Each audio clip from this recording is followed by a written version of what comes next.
अस्सलाम वालेकुम। वालेकुम सलाम। याली याली याली। आने में कोई तकलीफ तो नहीं? तकलीफों की परवाह होती तो इस कौम की खिदमत का बड़ा क्यों उड़ा देना आप साहब।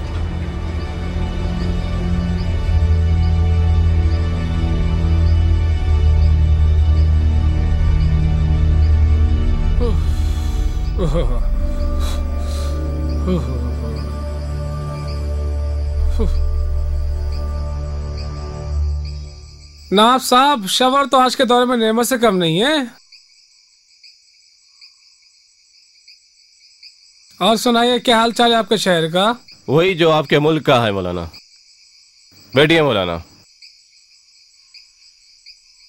इनकलाब ईरान के बाद तो हालात ही बदल गए नवाब साहब। लेकिन एक बात तो है मौलाना, इस्लामी हुकूमत के बाद शियत पहचानी भी तो गई है। शियत क्या है कि मगर खुमैनी और खामनाई तो मशहूर हो गए। खैर छोड़िए, मुझे क्या टॉपिक पे पढ़ना है ये बताइए। आपको तो मालूम है यहाँ के लोग हमेशा से मौला ही रहे हैं, इसी बात को जहन में रख के पढ़िए आप। शुक्र है आपके शहर की फिजा बिगड़ी नहीं, वरना हम जाकिरीन को कुरान और हदीस से पढ़ना बहुत मुश्किल था। क्या बोलूं आपको, यहाँ भी कुछ बद अकीदे लोग आ गए जो नौजवानों को घेर के उनके अकीदे बिगाड़ रहे हैं। ना वो मसावत के कायल है, ना मौला अली की बरतरी के। उसूली होंगे और क्या? उसूली तो हम भी है मौलाना, मगर इस मामले में कभी हम तकलीद नहीं करते। अरे निकाल फेंकिए तकलीद की बेड़ी को अपने पैर से, हमारी तरह आजाद रहिए। मौलाना आप कुछ देर आराम कर लीजिए, ठीक 8 बजे मलिक शुरू हो जाएंगे। आपने उन्वान ही नहीं दिया नवाब साहब, हम क्या पढ़े? आप जैसे आजाद बंदे अली को उन्वान की क्या जरूरत है मौलाना। आज फिर क्लास मिस कर देता इन्हें। धोनी देने बैठ गया होंगे टाइम। नहीं सुधरते भाई इंगला। मूसा। सलाम अलैकुम मुर्तजा भाई। मुर्तजा भाई, ये धोनी का टाइम है यार, कितने बार बोलना भाव गुस्से में आते हैं। धोनी के टाइम पे नको आओ। ये ईमान और शिर्क का मुरब्बा बनाने की दोगली पॉलिसी छोड़ दो, या खुल के मुशरिक बन जाओ या खुल के ईमान ले आओ। उस्ताद, हमारे नबी या इमाम तो ऐसा नहीं करते थे। अच्छी बात है, अब आप भी आ रहा हूँ। क्या मियाँ फिर आ गए मेरे बच्चे को गुमराह करने के वास्ते? तो हक की राह क्या है, आप ही दिखाए ना चचा। हक की राह किसी आलिम की किताबों में या चौखट पे नहीं मिलती। हक की राह होना है तो अंदर आओ, मौला के नाम का धुआं लो। मुमकिन है तुम्हें इसमें हक की राह मिल जाएंगी, समझे? अंकल, कब तक अपनी दुकान चलाने के लिए लोगों को गुमराह करते रहेंगे आप? कर दिए ना पकड़ों की बात। तुम जैसे बदअकीदे लोगों को ये धोनी से क्या फायदा है, क्या मालूम?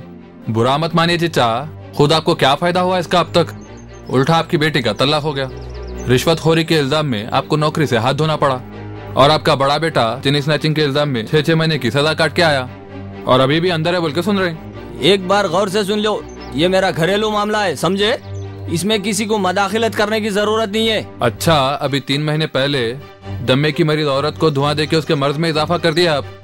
हॉस्पिटल ले जाते हुए उसका दम निकल गया। क्या ये भी आपका घरेलू मामला था? शायद मौला की यही मर्जी थी होंगी। अपने फालतू और बेमकसद हथकंडों को मौला के नाम से मत जोड़िए आप। मियाँ, मेरे अकीदतमंदों के आने का वक्त हो गया, तुम लोग चले जाओ यहाँ से, अब मैं बाद में बात करूंगा। क्या हजरत, कितने दिन से धोनी ले रहे हैं? बच्चे की तबीयत बहुत खराब दिख रही। पिछले 15 दिन से ले रहा हूँ। बेवकूफी छोड़ो, किसी अच्छे डॉक्टर के पास लेके जाके इलाज करवाओ, वरना खुदा ना खास्ता औलाद जैसी नेमत से महरूम हो जाएंगे आप। तुम लोग इस तरह लोगों को भटका के इस रूहानी शिफा खाने से दूर नहीं कर सकते, समझे? रसूल हो या इमाम हो, जब भी बीमार पड़ते थे तो किसी तबीब से रुजू होते थे, ना कि धुनी उनी लेते थे। आज अल्लो के अब्बा आया जी, अभी आया। देख रहे भाई, अपनी औलाद के लिए हॉस्पिटल और दूसरों की औलाद पे हाथ की सफाई। अस्सलाम वालेकुम सरकार। वालेकुम सलाम। अब क्या जरूरत आन पड़ी हैदू मियाँ, जो वक्त ना सखत चले आते हो? सरकार, वो मुर्तजा और उसके दोस्ता है ना, एक तो मेरे बच्चे को बिगाड़ रहे हैं, दूसरे मेरे घर आने वाले अकीदतमंदों को भी भटका रहे हैं। तो क्या अकीदतमंदों को मैं क्या आपके घर पे पकड़ के लाऊं? मेरा मतलब वो नहीं है सरकार। बेवकूफ आदमी। इस ग्रुप का कुछ करिए आप, मेरी आपसे गुजारिश है सरकार, नहीं तो इस शहर में किसी की दुकान नहीं चलती सरकार। बोलना क्या चाह रहे हैं आप? क्या हम भी आपकी तरह कोई दुकान चला रहे हैं? छोटा मुंह बड़ी बात सरकार, बेवकूफों के इस बाजार में हम सब दुकान चला रहे हैं सरकार। फर्क सिर्फ इतना है सरकार, मेरी तो छोटी मोटी दुकान है, आपका तो सुपरमार्केट है ना। यही जबान जो मेरे आगे चला रहे हो, वही जबान वो लड़कों के आगे चलाना था। वहां से बिल्ली की तरह दुम दबाकर भाग आए हो, हमारे सामने शेर बन रहे हो। हाय अच्छा, तो हम अब आपको बिल्ली लगने लगे? सरकार, आपके इस घर बनाने में हमारी भी 2-4 ईंटें लगी होगी। हैदू मियाँ, बुरा मत मानिए, हम खुद इस ग्रुप से परेशान हैं। वो जकी आगा, उसकी वजह से लोग नए नए मसले पूछने आ रहे हैं और हम उन्हें कुछ जवाब दे नहीं सक रहे हैं। एक और बात सरकार, ये ईरानी उलमा की तरफ से भी शीयत को बहुत नुकसान पहुंचा। हैदू मियाँ, क्या मेरी तनख्वाह बंद करवाते? मेरे घर में बैठ के ईरानी उलमाओं की तौहीन मत करो। ठीक है, अब आप जा सकते हैं। अच्छा सरकार।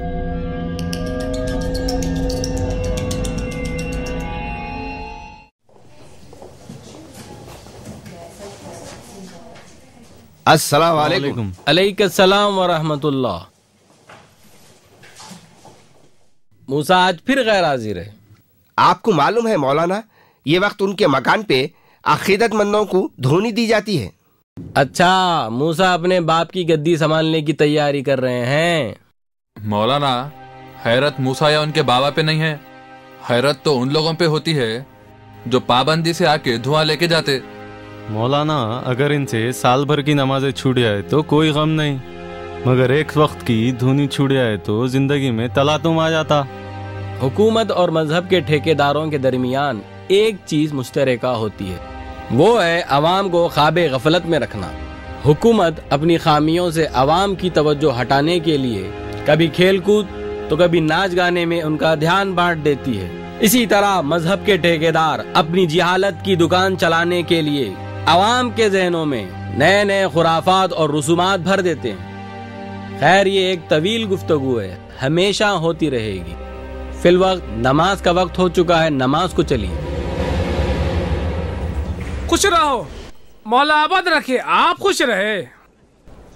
बिस्मिल्लाहिर्रहमानिर्रहीम। नादे अलियन मज़हरुल अजाइब तजिदुहु अनलका फिन नवाइब कुल हम्मिन गम्मिन सैंजली बेविलायतिका या अली सलवात पर मोहम्मद वाले मोहम्मद।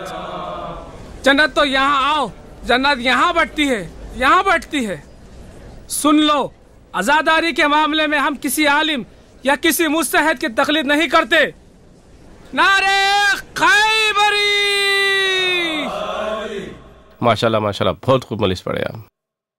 अस्सलाम वालेकुम जनाब। वालेकुम सलाम। वालेकुम सलाम। मौलाना, मैं मुर्तज़ा हुसैन, मूसा, नखी और जाफर। ये मेरे दोस्त मूसा है, माशाल्लाह से इंजीनियर है, लेकिन अब डॉक्टर बनना चाह रहे हैं, वो भी हेयर स्पेशलिस्ट। बचपन से इनके बाल झड़ रहे हैं और इस जवानी में बाल झड़ने की वजह से परेशान हैं, इसीलिए डॉक्टर बन के अपने बालों का इलाज करना चाह रहे हैं। बेटा, डॉक्टर बनना अच्छी बात है, मगर ये क्या बात हुई अपने बालों के लिए डॉक्टर बनना?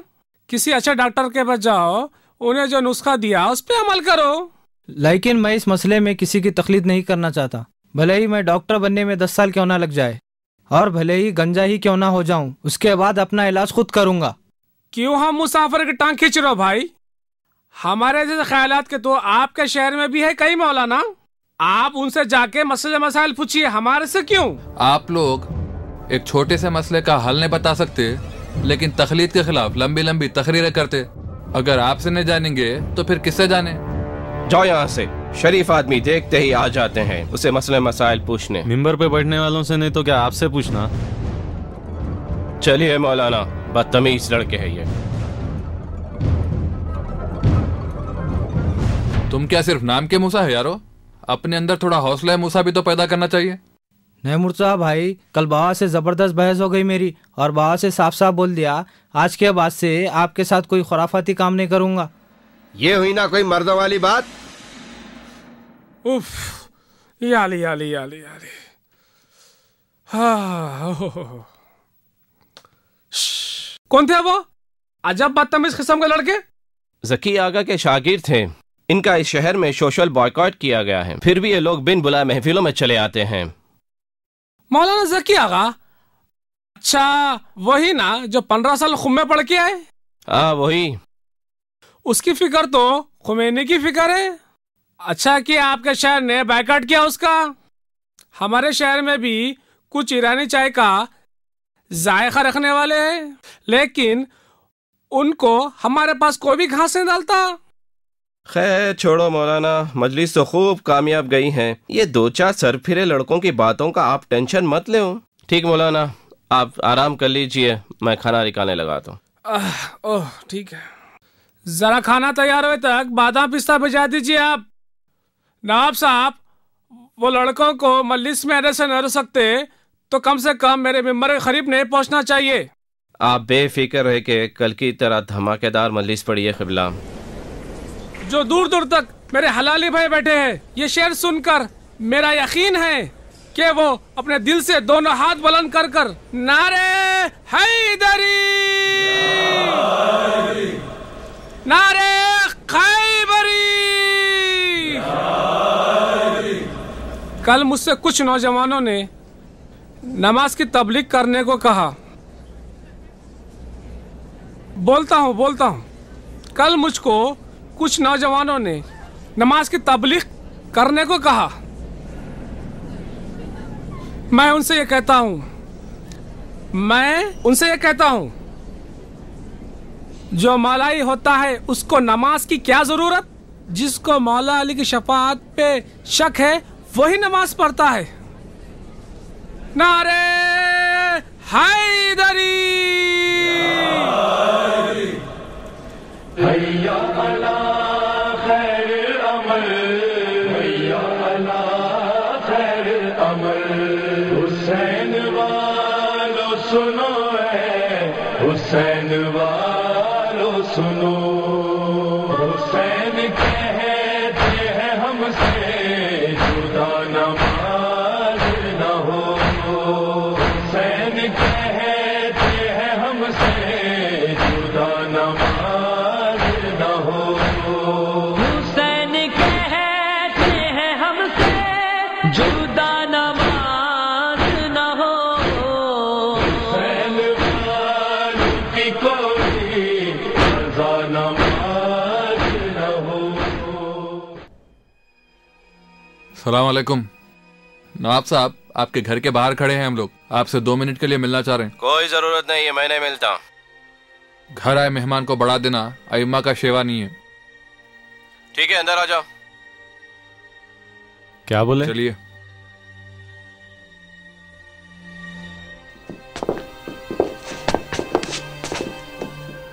सलामुन अलैकुम।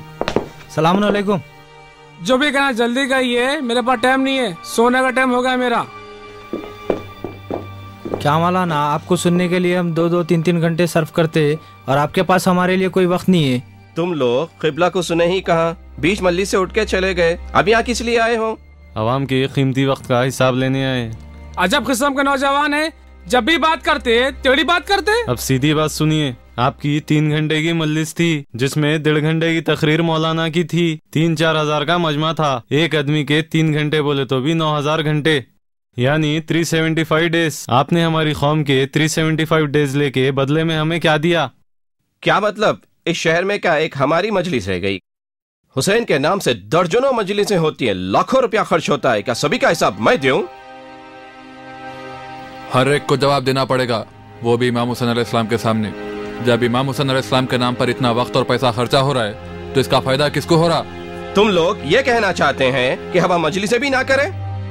हरगिज नहीं, बल्कि हम लोग ये कहना चाहते हैं कि इस तरह की मजलिसों से आप लोग मुसलसल इमाम हुसैन अलैहिस्सलाम के नाम पर ज़र्ब लगा रहे हैं। आप 1.5 घंटे से मिंबर से कुरान और हदीस का मजाक उड़ा रहे थे और कुछ बेखुबावा कर रहे थे। और वो क्या छिचोरी हरकत थी? हलाली है तो हाथ उठाओ। मेरे भाई, जिसे अपने हलाली होने पे शक होता है वही ऐसे नारे लगाता है। नाब साहब, इस तरह की गुस्ताखी कोई हमारे मुल्क में करता, हम उसकी खाल खिंचवा देते। अच्छा होता इस गुंडागर्दी की जगह कुछ इल्म हासिल करते। इससे पहले कि हम तुमको धक्के मार के निकाल दे, चले जाओ यहाँ से। सवाल पे भरम होना इम्मा की सीरत नहीं है नवाब साहब। देखो बेटा, मैं तुम्हारे जज्बात को समझ सकता हूँ, लेकिन पब्लिक डिमांड पे मजलिस पढ़ना पड़ता। हथेली में जन्नत दिखा दिखा के आप लोगों ने पब्लिक को यहाँ तक पहुँचा दिया कि अब वो कोई नसीहत की बात सुनना ही नहीं चाहते। 400 साल से इस शहर में आजादारी हो रही है, लेकिन हमें इमाम हुसैन अलैहिस्सलाम के 4 कौल याद नहीं है, जबकि केजी का एक बच्चा साल भर में किताब की सारी पोयम याद कर लेता है। मजलिस जो हमारी सबसे बड़ी दरसगाह है, हमारे मौलिम यानी आप जैसे साहिबाने मिंबर क्या सिखाए हमें आज तक? बिस्मिल्लाहिर्रहमानिर्रहीम, अल्हम्दुलिल्लाहि रब्बिल आलमीन, और अस्सलातु वस्सलाम अशरफिल्लाहिल आलमीन, खातिबिन नबीन, रहमतिल आलमीन, अबिल क़ासिम मोहम्मद। अम्मा बाद फ़क़त क़ाला रसूलुल्लाह सल्लल्लाहु अलैहि वसल्लम, अली का जिक्र इबादत। ये दूर दूर तक जो मेरी नज़र जा रही है, नौजवानों की कसीर तादाद नज़र आ रही है।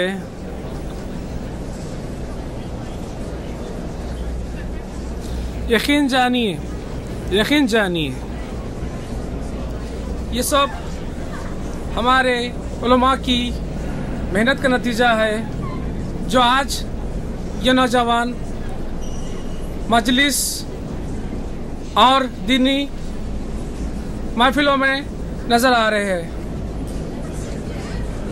जो उलमा अपना वतन छोड़कर दूर दूर जाकर दर्स अहले बैत हासिल कर कर हम तक पहुंचाते हैं, ये उसी का ही नतीजा है जो हम सामने देख रहे हैं।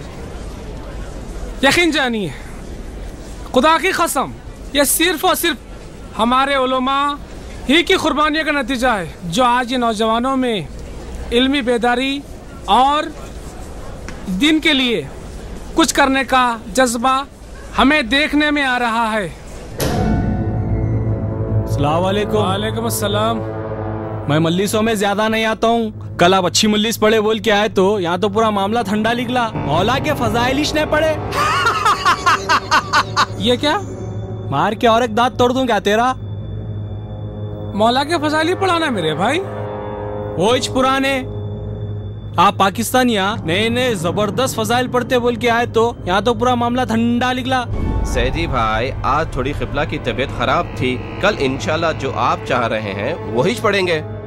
मौला के मामले में कंजूसी से काम लियो तो अपने को बर्दाश्त नहीं होता। कल मैं फिर आऊंगा। चलो रे पित्तल की हत्तियों। अब ये मौसूफ कौन थे नाब साहब? ये हमारी कौम के सरपीरों में से एक थे। हमारे को तो आपका सारा शहर सरफिरा दिख रहा। ऐसी बात नहीं है खिबला, सब के सब मौलाई है। खैर चलिए, क्या कोई करीब में आस पड़े तो चलिए। लग रहा है हमारा खून का दौरान बढ़ गया है। अगर यहीं बैठेंगे तो हमारा हार्ट फेल हो जाता। घर घर मातम मौला मातम तेरा होता रहे। सलाम वालेकुम सदर साहब। सलाम वालेकुम सदर साहब। सलाम। जाओ कल रबत करेंगे। जाओ जाओ कल टाइम पे आ जाओ। जाओ। क्या जैदी मियाँ खैरियत? कैसा आना हुआ? अभी वो पाकिस्तानी जाकिर शौकतुल्लाह की मल्लिस में गया था। क्या क्या की पढ़ दिया उलट पुलट। उलट पुलट बोले तो? उलट पुलट बोले तो अपने को कुछ भी समझ नहीं आया। जैदी मियाँ समझा दे रहा हूँ, जब भी आना अकेले आना, साथ में चिचोरों को लेके नहीं आना। बात ना बात की तुम, जब देखो जब हंसते रहता क्या रे तू। जब सीरियस बात होती जब भी हंसता तू। मार के दूसरा दांत भी तोड़ दूंगा तेरा। बोल मियाँ क्या पढ़ा वो जाकिर? मैं तो सो रहा था शायद। तू भी सो रहा था शायद। अरे मेरे को क्या पूछ रहे जी, मैं फोन पे गेम खेल रहा था। मल्लिस में एक भी नारा न लगा। मतलब मल्लिस में दमी ने था। बर्खास्त। जैदी मियाँ तुमको मल्लिस समझ में नहीं आई, इसका मतलब उन्हें इल्मी मल्लिस पढ़ने की गुस्ताखी करा। मगर ये उस्ताद उलमा क्या कर रही? आलिमों को मेंबर में बिठा रही। ठहर जाओ, अभी उस्ताद उलमा को फोन करता हूँ। ठहरो सदर साहब, उस्ताद उलमा के पास तो मैं अभी जाकर मिलूंगा, पर आपसे ये बोलने आया था कल आपकी अंजुमन का वहाँ मातम है, कल मातम वहाँ मत करवाइए। जैदी मियाँ तुम बोल दिए, अब ऐसे दुश्मन आने लगी मल्लिस से मातम कौन कराते? खैर तुम जाओ, देखेंगे बाद में उसको। ठीक है सदर साहब, अभी हम लोग चलते। चलो रे पित्तल की हत्तियों। उस्ताद को भी इत्युप्पा आके बसना था क्या?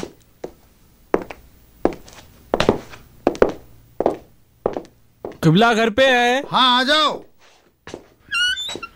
अस्सलाम वालेकुम किबला। तलावालेकुम किबला। वालेकुम अस्सलाम। क्या किबला, आप तो बोले थे पाकिस्तान से आने वाले जाकिर मौलाई रहते, वो पाकिस्तान से आज तो जाकिर शौकतुल्लाह क्या पढ़ दिया मालूम है आपको? क्या पढ़ा वो शौकतुल्लाह? बोल मियाँ क्या पढ़ा वो जाकिर? मौला की शान में गुस्ताखी कर दिया किबला। मौला की शान में गुस्ताखी कर दिया?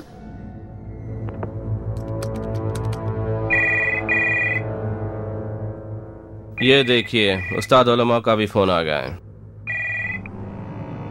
अस्सलाम वालेकुम। क्या नवाब साहब, आप मिंबर पे जाने से पहले जाकिर को नहीं बताया क्या पढ़ना है यहाँ पे? ऐसा कोई गलत नहीं पढ़े मौलाना। आप कहे तो आपके पास आज की मजलिस की सीडी भेज दूं? उतना वक्त नहीं है हमारे पास सीडी वीडी देखने का। आप खुद देख के उसका फैसला कीजिए। हमारी कौम की आवाज नखारा खुदा है, उस नखारे के सामने मामूली सी सीडी की क्या अहमियत? माफ कर दीजिए, मुसाफिर आदमी है, कल ऐसा नहीं होगा। इस मामले में क्या एक्शन लेना है अभी 5 मिनट में बताऊंगा मैं आपको। जैदी मियाँ वो मुसाफिर है, गलती भी पहली है, माफ कर देंगे ना? नवाब साहब से आपके आशुर खाने के लिए कुछ ताउन करवा देंगे, बात यही रहने दीजिए। बात वो नहीं है किबला, असल में वो इनकलाबियों की तरफ उसका झुकाव दिख रहा। जकी आगा के 4 लड़के उसके मिंबर के करीब जाकर बैठे थे, वही डर से तोते की तरह उनकी बोली बोलने लगा। ये बात है, फिर तो नाकाबिले माफी है। हमारे दुश्मनों की बोली बोलने वाले के लिए कोई माफी नहीं।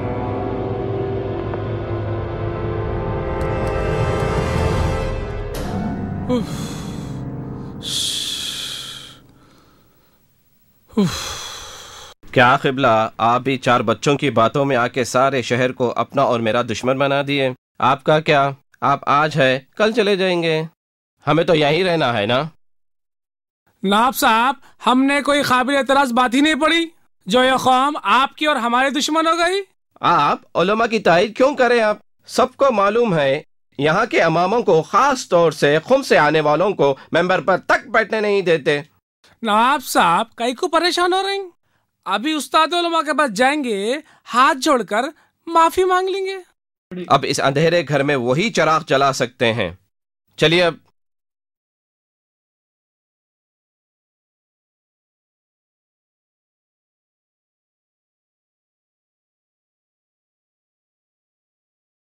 अस्सलाम वालेकुम सरकार। वालेकुम सलाम, तशरीफ रखिए।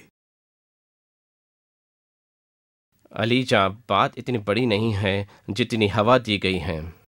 आप तो अच्छी तरह से जानते हैं इस शहर के लोगों को, छोटी और बड़ी बात ये लोगों को क्या मालूम।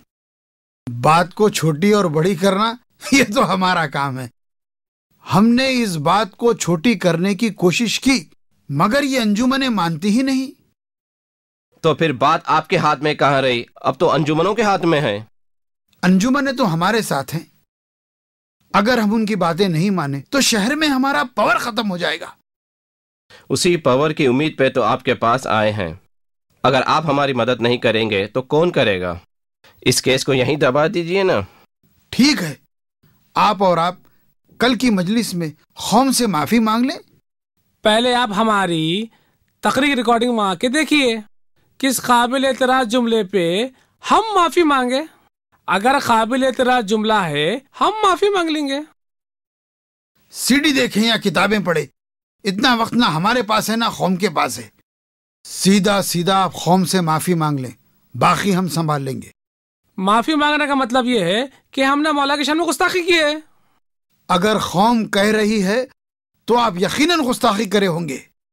क्या क़िबला, आप बेगुनाह को सूली पे चढ़ा दे रहे हैं? हर गुनाह की गवाही के लिए 2 आदिल काफी हैं, मगर आप लोगों के गुनाह के तो हजारों लोग गवाह हैं। शरीयत को गलत जगह फिट करना कोई आप हजरत से सीखे। चलिए क़िबला, हम एक आजाद इंसान से मदद मांगने आए थे, किसी गुलाम से नहीं। सच तो यह है अली जा, अब यह कौम आपके हाथ में नहीं है, गुंडे मवालियों के हाथ में है। अब आप चाहे भी तो नहीं चला सकते। तू ये मजालिस किसकी खुशनुदी के लिए कर रहा है? इन मजालिस से तू पैगाम क्या देना चाहता है? अगर तू मकसद हुसैन की तक़वियत के लिए मजालिस कर रहा है तो फिर अवाम की परवाह क्यों करता है? हो सकता है कि अवाम को खुश करने की खातिर उनको याद रख, मजालिस से नाराज हो जाए तो क्या फायदा इतने पैसा इतना वक्त सर्फ करने का? क्या क़िबला नींद नहीं आ रही है क्या? नवाब साहब शायद नींद आपको भी नहीं आ रही है। क़िबला ये मजालिस पिछले 100 साल से पाबंदी से हो रही है और करीब 20 साल से मैं ये मजालिस करवा रहा हूँ। ये मजालिस कराने का मकसद सिर्फ और सिर्फ मेरी खुशनुदी थी। हमेशा से मैं ये चाहता रहा लोग मुझे इस मजालिस से पहचाने, मुझे बहुत बड़ा मौलाई समझे, मेरे और मेरे ख़ानदान की खूब वाह वाह हो। लेकिन पिछले 20 साल से मैंने कभी मकसद हुसैन के लिए मजालिस नहीं कराई। नवाब साहब यकीन मानिए, अभी अभी मेरा ज़मीर इसी तरह मुझे झिझोड़ रहा था। यकीन मानिए ये हजरत हुर का सदका है जो इस शब में हमें हिदायत हो गई। हजरत हुर के साथ आज की मजलिस का असर भी है। एक मजलिस शायद कबूल हो जाए तो उसका असर भी ऐसा ही होता है। ये बात है तो नवाब साहब, इंशाअल्लाह ये जबान आज के बाद हजरत अबू ज़र गफ़ारी की तरह हमेशा सच बोलेगी। अस्सलाम वालेकुम। वालेकुम अस्सलाम। मुझे मालूम था आप लोग जरूर आएंगे। चलो अच्छा किया, माफी मांगने का इरादा कर लिया। आप यकीन मानिए पास वक्त इस कौम का फर्द होने पे मुझे अफसोस होता है। इस कौम के डर से हम मिंबर पे जाने वाले को ये नहीं कह सकते कि आप कुरान और हदीस से कुछ पढ़े जनाब, बल्कि ये कहते हैं कि यहाँ की आवाम को कुरान और हदीस की बातें पसंद नहीं। यहाँ कुछ मलन टप के मलिसा पढ़ो। हम भी क्या करें नवाब साहब, ये हमारे ही बड़ों की तरबियत दी हुई कौम है। इन्हें कुरान में क्या है हदीस में क्या है नहीं मालूम। हमारे बड़े जो मिंबर पे बोल दिए सो बोल दिए, और हमारे बड़े कौम को खुशफहमी में रखें। ये बात मैं भी जानता हूँ, आप भी जानते हैं, और हर कुरान और हदीस जानने वाला जानता है। और क़िबला आज से कुरान और हदीस से मजलिस पढ़िए, चाहे कोई आए या ना आए इंशाअल्लाह। मगर अब कुछ भी हो हक़ मजलिस अदा होना चाहिए।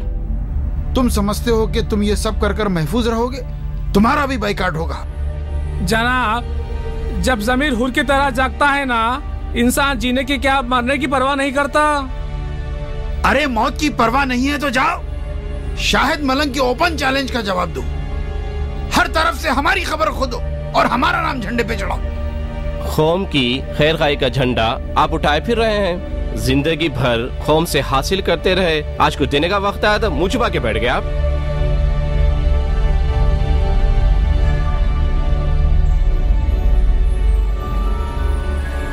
शर्फू, अरे वो बीपी के गोलियां ला। पता नहीं कहां कहां से आ जाते हैं हमारा बीपी बढ़ाने को।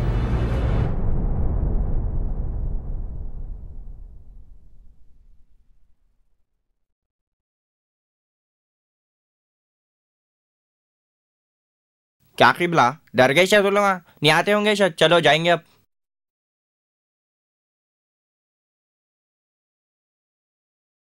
अस्सलाम वालेकुम। अस्सलाम वालेकुम व रहमतुल्लाहि व बरकातहू।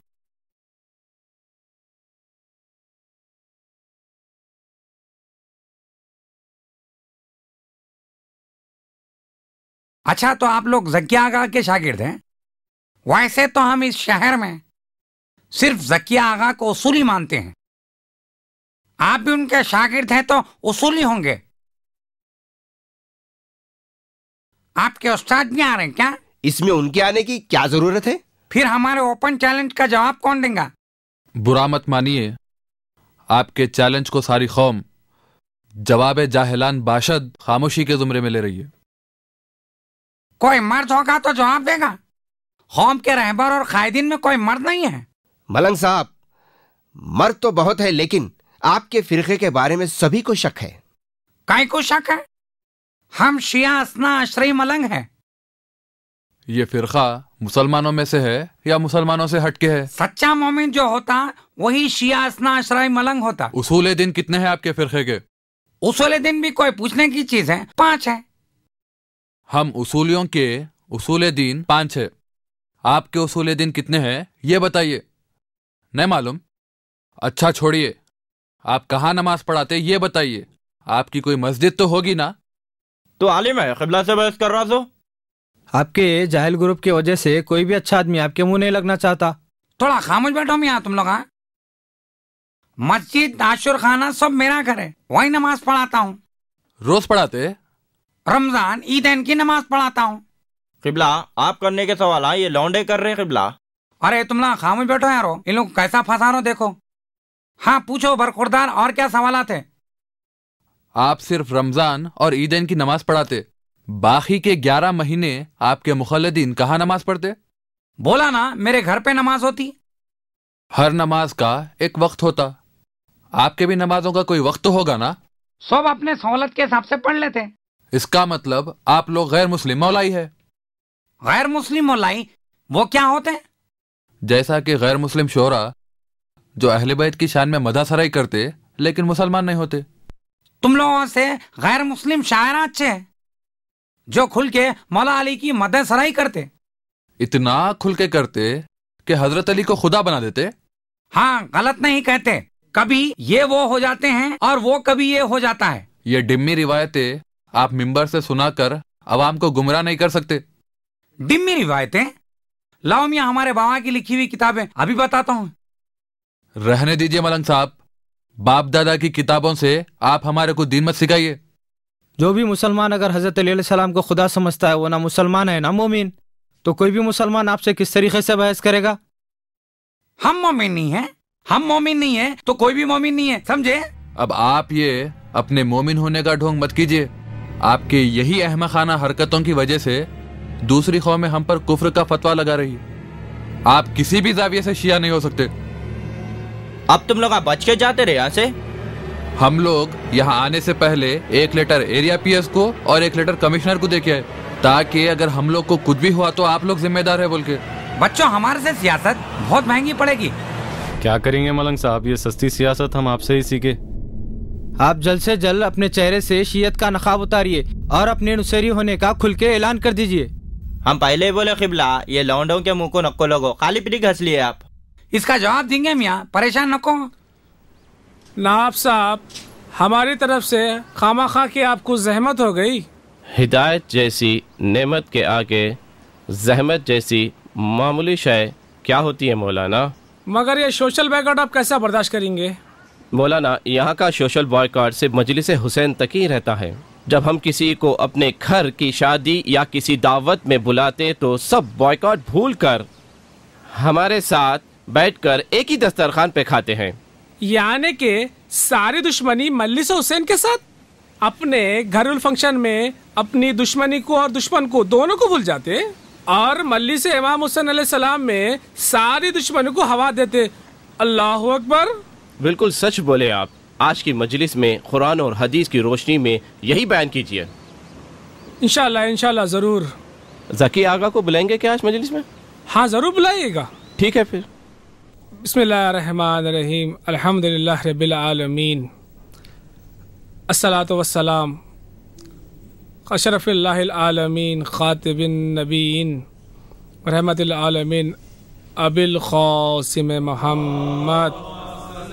मजलिस में नौजवानों की कसीर तादाद को देखकर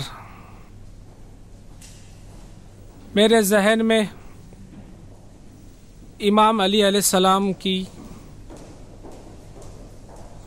वो वसीयत याद आती है जिसमें इमाम अली अलैहिस्सलाम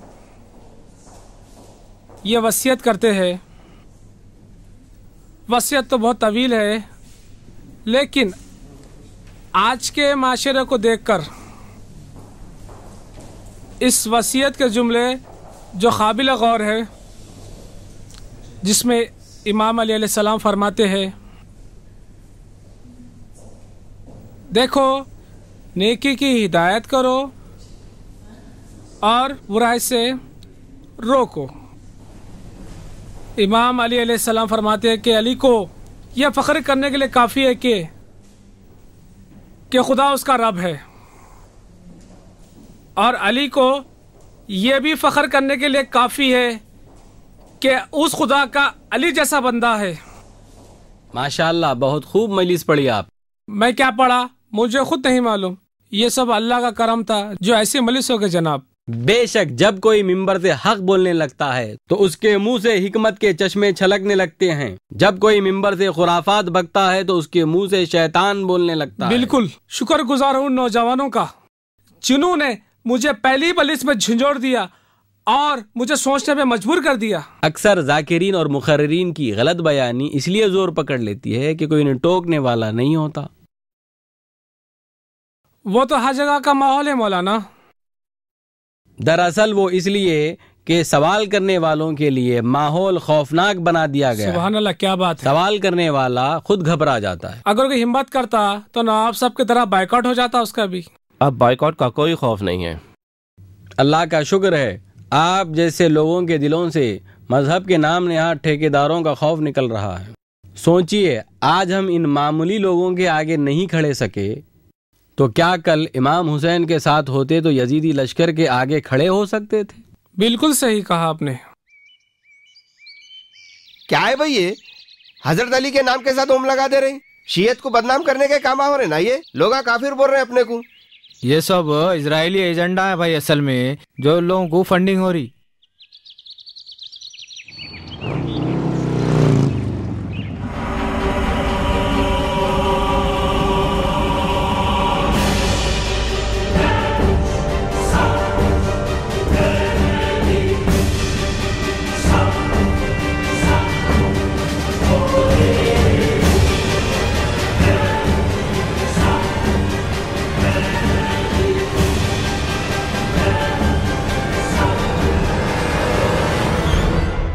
आइए बैठिए मौलाना। शुक्र है मालिक तेरा।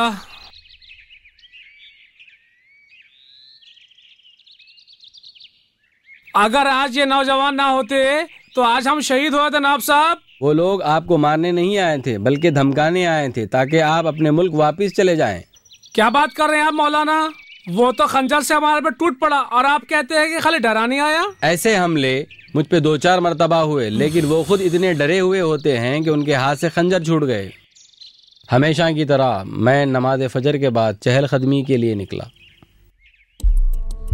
शहर में क्या फसाद करा रहे आप? क्या फसाद कर रहा हूँ मैं? पब्लिक बोल रही मेंबर पर अनाप शनाप बकते आप। पहले मेरी एक तकरीर सुनो, उसके बाद बोलो कि मैंने क्या अनाप शनाप बका। आइंदा से मेंबर पर बैठेंगे आप तो कत्ल कर दूंगा आपका। अजीज मन, पहले मेरी एक तकरीर सुनो, उसके बाद कहना कि मैंने क्या अनाप शनाप बका। सुना है तुम जादूगर हो। जो भी तुम्हारी एक बार तकरीर सुनता है वो नौजवान तुम्हारा दीवाना हो जाता है। तुम्हारी पहचान यही है कि तुम दुश्मन अली हो। ये चाकू जब तुम्हारे पेट में घुसेंगी ना, सारी निडरी और बेखौफी निकल जाएंगे। देर किस बात की है बरखुरदार, मौका भी है, तन्हाई भी है, मुझे मारो और भाग जाओ, लेकिन मैं तुम्हारा हमला आसानी से कबूल नहीं करूंगा। मैं तुमसे लड़ूंगा, हो सकता है इस दफा में तुम मेरे हाथों कत्ल हो जाओ। फिलौखत तो हम तुम्हें धमकी देने आए थे, अगर तुम अपनी हरकतों से बाज नहीं आए तो तुम्हारा कत्ल कर देना पड़ेगा। धोखे से कत्ल करना यजीदी सिफात है, हुसैनी नहीं। हुसैनी या तो शहीद होता है या गाजी। ठीक है, तुम्हें फिर कभी देख लेंगे।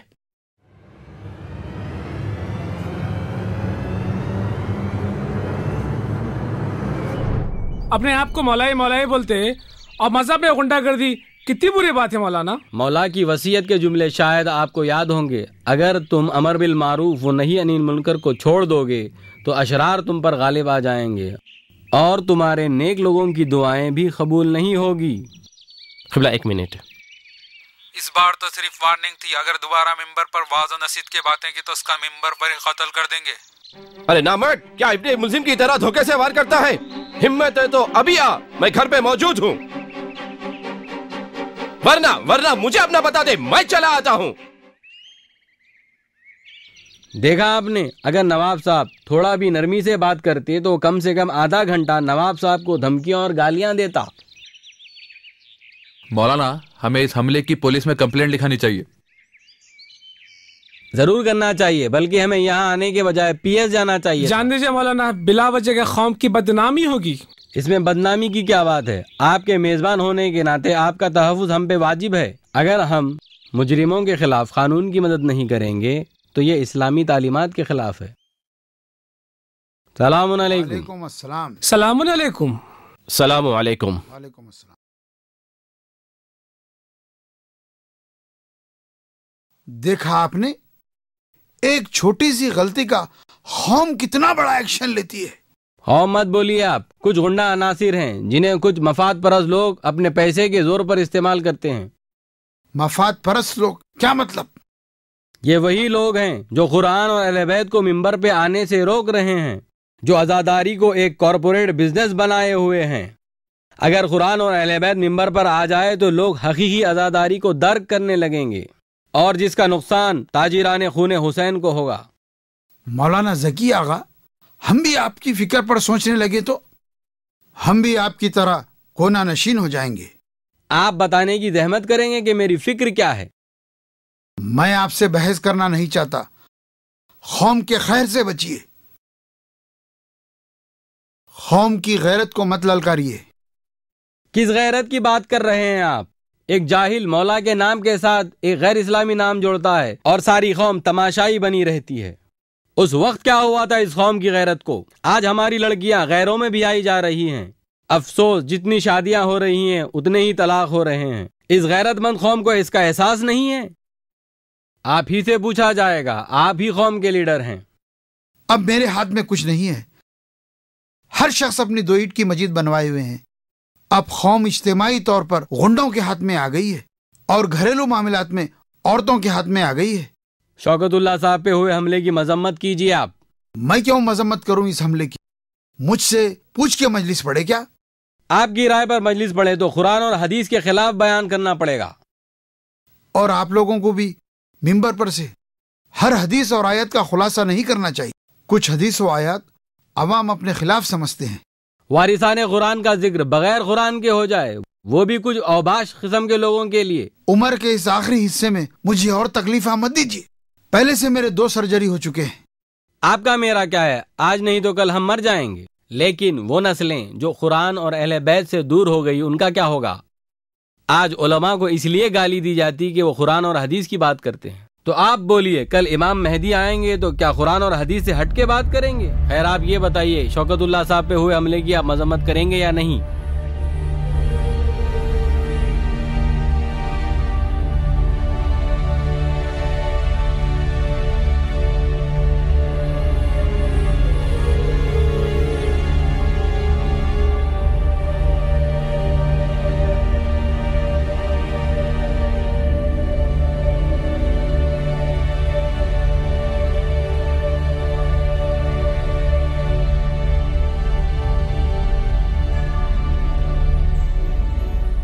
क्या मियाँ घटे वो मुजरिमा?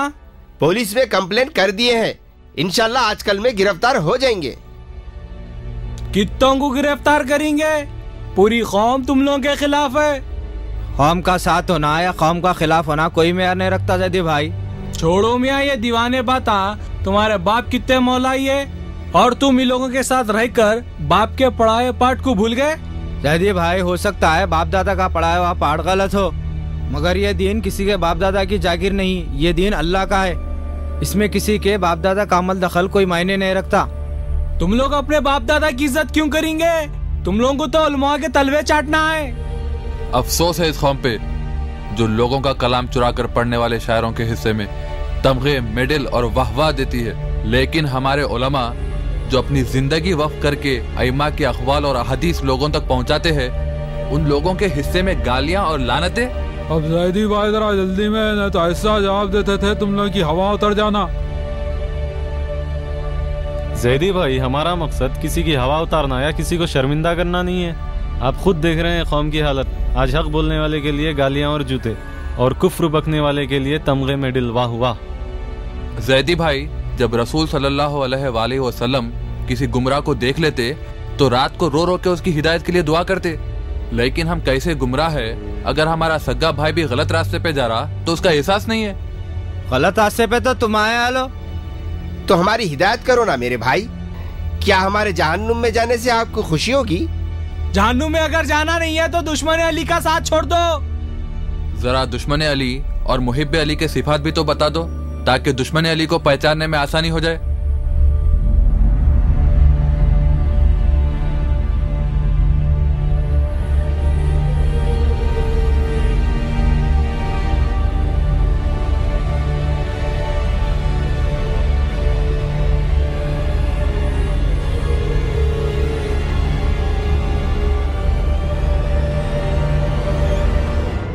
रास्ते में मुर्तुजा ग्रुप मिला, जबरदस्त झाड़ दिया, कोई जवाब भी नहीं था उन लोगों को बोलने के लिए। सीरियस बात पर जब देखो जब हंसता क्या रहे तू। अस्सलाम वालेकुम। सलाम अलैकुम सदर साहब। अस्सलाम वालेकुम। वालेकुम सलाम मुर्तजा मियाँ, कैसे आना हुआ? तशरीफ रखिए।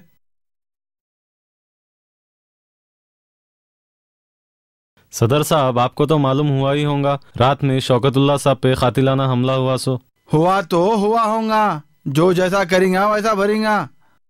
यानी कि जो हुआ आप उससे राजी है और शायद हमलावरों को भी जानते होंगे।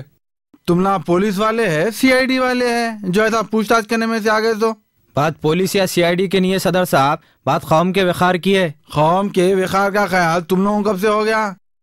अभी अभी जैदी से मालूम हुआ तुम लोग यहाँ बीच सड़क पे ठहर के हम जाकिर अहलेबैत की तौहीन कर रहे थे। किसकी भी तौहीन नहीं हुई सदर साहब। शौरा को आलिमों से मत जोड़ो। शौरा किसी की गोद न उजाड़े, किसी की मांग न उजाड़े। तुम्हारा एक आलिम हजारों नौजवानों को मौत के मुंह में ढका देता ना। जिस तरह मुसलमानों का एक फिरका हजरत अली को जनाब अम्मार यासिर की शहादत का जिम्मेदार करार देता है, उसी तरह उलमाओं के ताल्लुक से आपका भी यही नजरिया है। मौला का एक मामूली आलिम से क्या मुकाबला मियाँ? सदर साहब, एक सच्चा आलिम है तो मौला से सबसे ज्यादा करीब होता है। आपसे इतराज का जवाब नहीं बन पड़ा तो अब आलिमों पे शुरू हो गए। शौकतुल्लाह पे हुए हमले की हमको भी तकलीफ है मियाँ। तो फिर कोई मजम्मती बयान जारी क्यों नहीं कर देते? सदर साहब, दीन में गुंडों का गलबा क्यों और कब तक? अजी मियाँ, आप जिसको गुंडा समझ रहे हैं उन्होंने आज कौम के हीरो बने हुए हैं। जब कौम का मेयार गिर जाता ना तो ऐसे लोग हीरो बन जाते। उलमा किसी की गोद नहीं उजाड़ते सदर साहब, बल्कि वो शहीद के खून के खतरे से हजारों घर रोशन करते। शायद आपको शहादत और हलाकत का फर्क नहीं मालूम। क्या कर रहे थे दादी तुम लोग? अगर ना बीच सड़क पे बहस कर रहे थे तो दो रख देना था लोगों को। क्या कर रहे थे रे पित्तल की हत्यो? जब सड़क पे लोग बहस कर रहे थे तो दो रख देना नहीं था? क्या कर रहे थे? क्या अल्लाह किससे भी डरता ही नहीं। खैर छोड़ो ये मामले को, तुम लोग जाओ, मेरे को रबत करने का है। ठीक है सदर साहब, चलो रे पित्तल की हत्यो। अगर शहर में किस पर भी हमला हुआ तो क्या इसके जिम्मेदार हम? शक है, किस पर भी जा सकता है। शक हमारे पे क्यों? शहर में और भी तो कौम के खैरखा है ना। सुबह सुबह पुलिस भी घर पे आ गई, फिर उसके बाद फोनों पे लोगों के तरह तरह के सवालात। पुलिस केस है तो पुलिस तो अपना काम करेगी ना मलंग साहब। आपके साथ दूसरों से भी पूछताछ हो रही। फिर आया देखो किसका फोन है की। तो मेरे को क्या मालूम है यारो? पुलिस ढूंढ रही ना हमलावरों को। हमला करने वालों के बारे में आपका क्या ख्याल है? डेमोक्रेसी है, हर इंसान को अपने मजहब और अकीदे का प्रचार करने का पूरा हक है। कोई भी मजहब जुल्म और गुंडागर्दी की तायद नहीं करता। आपको तो सबसे पहले इस गुंडागर्दी के खिलाफ होना चाहिए, क्योंकि आपके अपने भी इसी कौमी गुंडागर्दी के नजर हुए हैं। ये सवाल अपने लीडरों से करिए आप। उन्हीं की वजह से हमें यह रास्ता इख्तियार करना पड़ा। यहाँ शराफत से जीने वालों को गाली, थप्पड़, जूते, लाता मिलते। इसका मतलब आप नहीं सुधरेंगे? अगर मैं बिगड़ा हुआ होता तो हजारों लोग मेरे साथ नहीं रहते। मजमे का क्या है मलंग साहब, वो तो हर कलाकार के साथ आ जाता।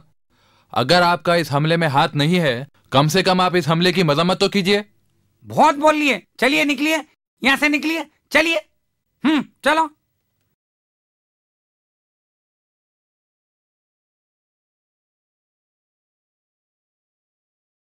कौन हो सकते? किसका हाथ होगा इस हमले में? कौन हो सकते कि भाई नहीं मालूम। अरे मेरे को तो बच्चे वही दिख रहे हैं भाई। जो जकी आगा पे हमले के लिए आए थे। हेलो, शुक्र है अभी हम लोग पहुंचते हैं।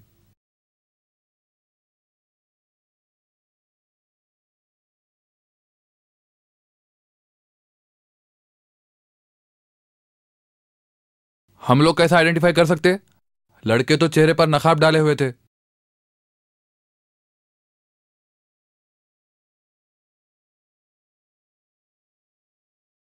मेरा शक सही निकला, ये वही लड़के हैं जिन्होंने मुझे धमकाया था।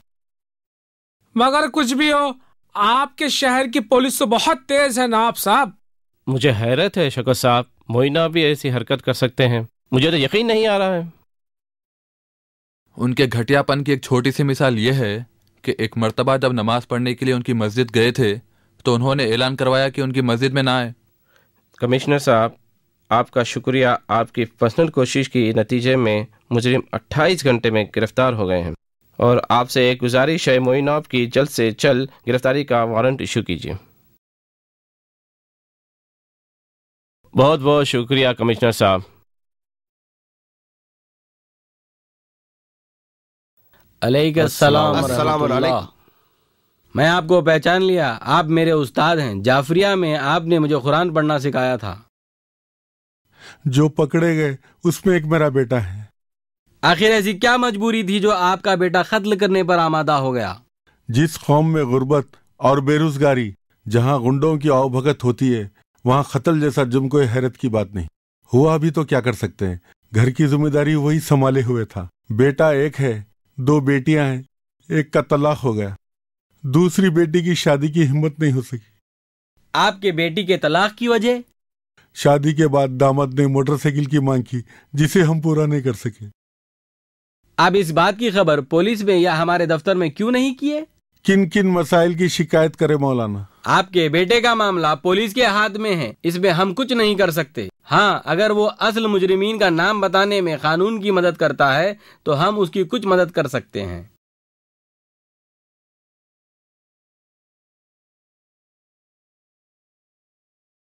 साहब, मेरे बेटे के मुजरिम बनने में इस कौम के ठेकेदार भी जिम्मेदार है। जिस तरह ये लोग अपने घर, अपने ख्वाहिशात पे तवज्जो देते हैं, उसका अगर 5% भी कौम पे तवज्जो देते तो आज इस कौम में मुजरिम पैदा नहीं होते। देखा आपने, कौमों में जब बिगाड़ आता है और जिहालत की आंधी चलती है तो अच्छे अच्छे इल्मी घराने भी तबाह हो जाते हैं। बुरा मत मानिए आप लोग।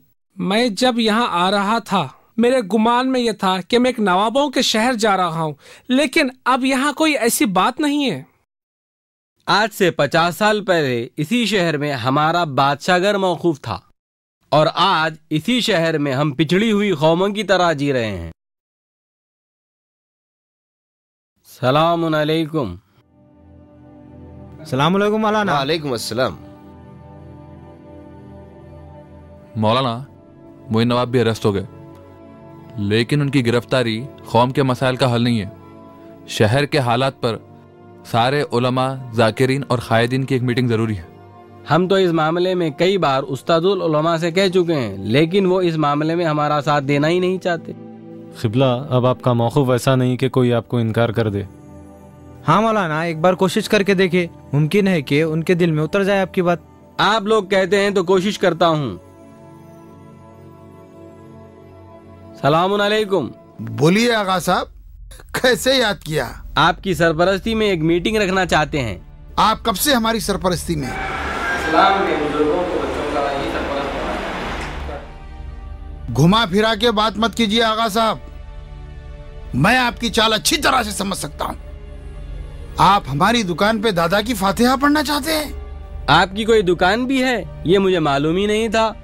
बोलने का मतलब आप अच्छी तरह जानते हैं कि आज भी शहर पे हमारा सिक्का चलता है, इसलिए आप हमारे कंधे पे बंदूक रखकर गोली चलाना चाहते हैं?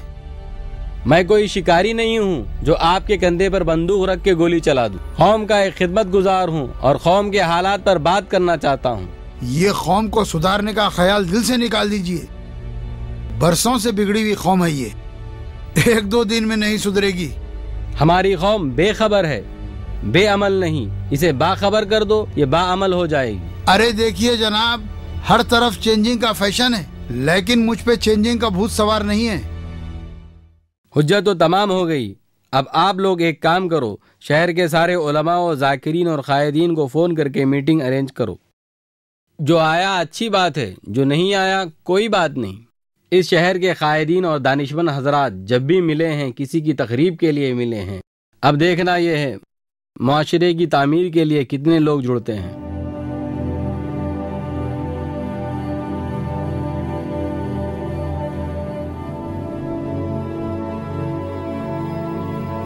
उस्तादी जब नहीं आने वाले तो शागिर्द क्या आएंगे मौलाना? जिस कौम में इतने बड़े मसाइल हैं वहाँ पर चंद जाहिल जो दिल से अइम्मा को नहीं मानते अपनी झूठी मौलाइयत को साबित करने के लिए हम पे ये इल्जाम लगाते हैं कि हम अइम्मा अलैहिस्सलाम को अलैहिस्सलाम नहीं कहते। यहाँ जमा होने का मकसद सिर्फ कौम के मौजूदा हालात हैं। अस्सलाम वालेकुम। वालेकुम अस्सलाम। वालेकुम अस्सलाम। बैठिए बैठिए।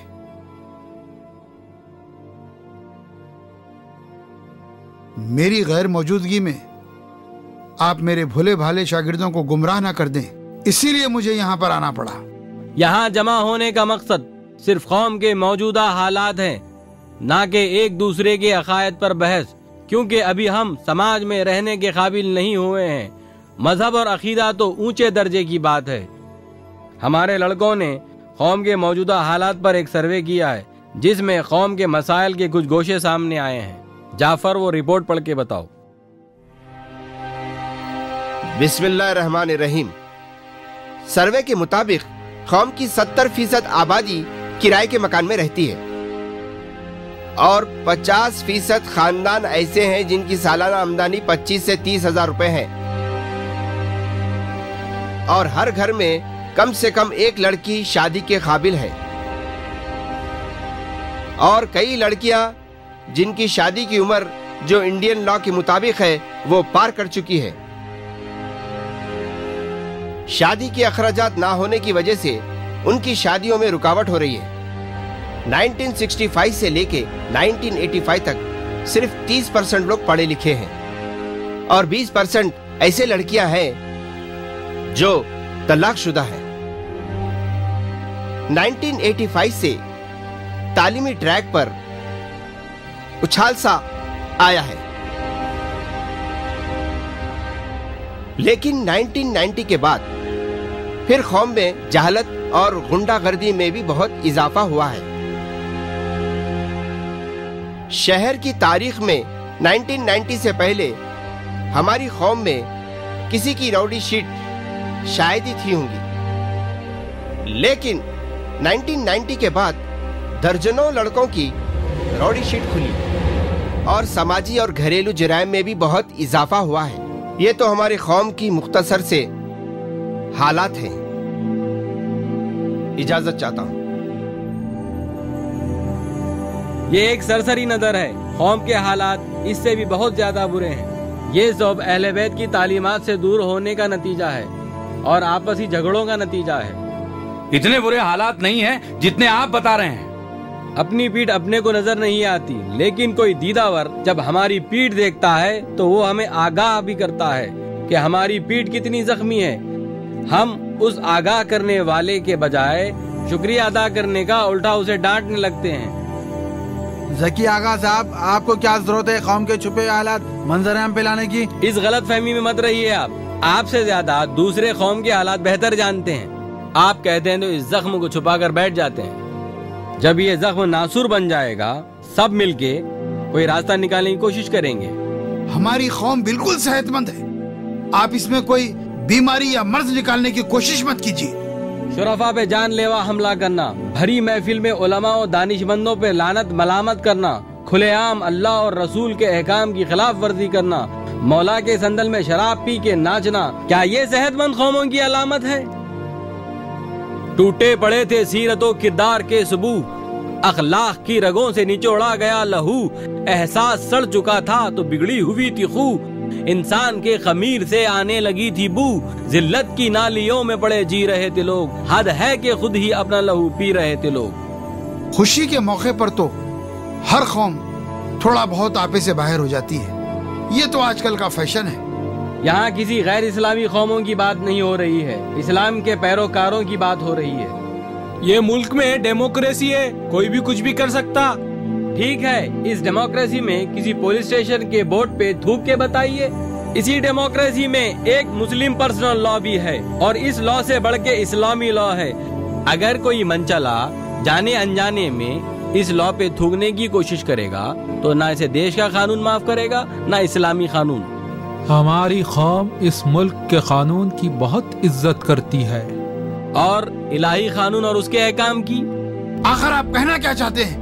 आपकी बातों का मकसद क्या है? इन बातों का असल मकसद ये है कि हम कम से कम हमारी कौम के उन समाजी बिगाड़ को सुधारने एक दूसरे के साथ काम कर सकते हैं। हम हमेशा फर्दी तौर पर जीते रहे हैं, जबकि जितने इज्तिमा हमारे पास होते हैं शायद ही किसी और कौम में होते होंगे। एक दूसरे के इतने करीब होने के बाद भी हम एक दूसरे के हालात से बेखबर हैं। ये बेखबरी जानबूझ के हो या अनजाने में, दोनों सूरतों में नुकसानदेह। आपके साथ हम काम करेंगे तो कौम की गालियाँ मिलेंगी। काम नहीं करेंगे तो गालियाँ मिलेंगी, क्योंकि अब वो हालात नहीं है। अब कौम का हर अक्लमंद आप लोगों की दोगली पॉलिसियों को जान गया है। मजहबी एतबार से तो 50 साल से आप लोग कौम का कोई लेवल नहीं बढ़ा सके। कम से कम कौम को समाजी लेवल पर उठने के लिए तो कुछ कीजिए। हमारी कौम में कोई बिगाड़ नहीं है। देखिए, आलिम दीन कुछ बोल रहे हैं, उस पे आप ध्यान दीजिए, अपनी जहालत अपने पास रखिए। जनाब जैदी साहब, आपने क्या खूब इंतजाम इस कौम के भोले भाले लोगों को गुमराह करके लिया है, जिसके नतीजे में हम पे कुफ्र के फतवे लगाए गए। और किस बिगाड़ की बात करते हैं आप? और आप किस हक से हमारे रसूमात के खिलाफ बोलते हैं? और आप किस हक से अइमा अलैहिस्सलाम से झूठे किस्से कहानियां मंसूब करते हैं? पहले तो कौम को इतना पिछड़ा हुआ बना दिया कि कोई उन्हें इंसान मानने तैयार नहीं है। गुंडों के आगे झुककर गुंडों को सर पर बिठा लिया। नतीजे में आज हर दूसरा नौजवान गुंडा बनना चाह रहा है। आपकी कौम में कोई एक नौजवान ऐसा बता दे जो आलिम बनना चाह रहा हो, क्योंकि उसको मालूम है आप जैसे शोरफा मामूली गुंडों के आगे झुकते हैं। ये बेबुनियाद इल्जाम है हम सब पर। क्या आप अज्जू शेर के घर अपनी सलामती की दरखास्त लेकर नहीं गए थे? हम इन बड़ी बड़ी बातों को छोटा समझ रहे हैं। शायद हमारे घर में कोई गुंडा नहीं है, हमारी कोई बेटी या बहन तलाकशुदा नहीं है, हमारे बेटे या भाई शराब पी के नहीं आते। याद रखो, जो लोग अमर बिल मारूफ और नही अनिल मुनकर को तर्क को फरामोश कर देते हैं, उन पर और उनके अच्छों पर अजाब आता है। और शायद ये उसी की एक शक्ल है। कहने को तो कई बातें हैं, लेकिन अमल नहीं हुआ तो ये मीटिंग भी दूसरी मीटिंग्स की तरह एक जहनी अय्याशी के सिवा कुछ नहीं है।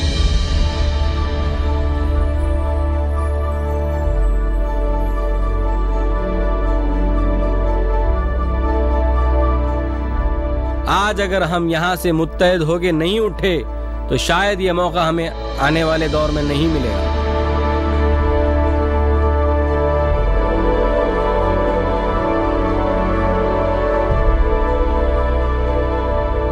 क़िबला, हम और हमारी अंजुमन भी आपके साथ है। बेशक क़िबला, हम आपके साथ हैं। हम भी आपके साथ हैं। हम भी आपके साथ हैं। हम भी आपके साथ हैं। अगर आप लोग सब हमारे साथ हैं तो अभी एक कमेटी तश्कील देते हैं जिसका सदर उस्तादुल उलमा को बनाया जाए। ये मेरी राय है। मुझे बहुत खुशी हुई आप लोगों के आपसी इख्तलाफात को दूर होते हुए देखकर। इंशाल्लाह मैं अपने मुल्क जाऊंगा और आपकी इख्तलाफात से दूरी का मिसाल मैं वहाँ पेश करूंगा और उनको भी इसी तरह इत्तेहाद की दावत दूंगा इंशाअल्लाह।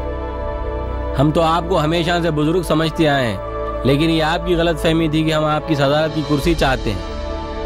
मैं इस ओहदे के लिए मुनासिब नहीं हूं।